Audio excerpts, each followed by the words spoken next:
Dosta broj ljudi, evo nas ponovno Stefan Games ljudi, danas ću vam pokazati kako da stavite žuti krug oko miša ili strelice, kako god hoćete. Pa hajmo da krenemo. Uđete na ovaj sajt, ne znam, ovdje idete download, ali ja ga neću skidati jer ga imam skinuto. Znači, kada vam se to skine, ovako, to će ovako da izgleda, vi ćete da uđete u mouse,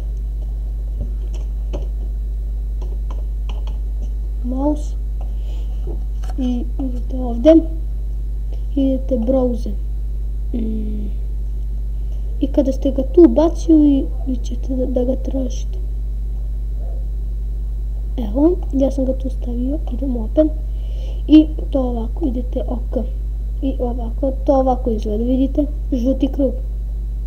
I ljudi, to bi bilo to za ovu epizodu, pozdrav!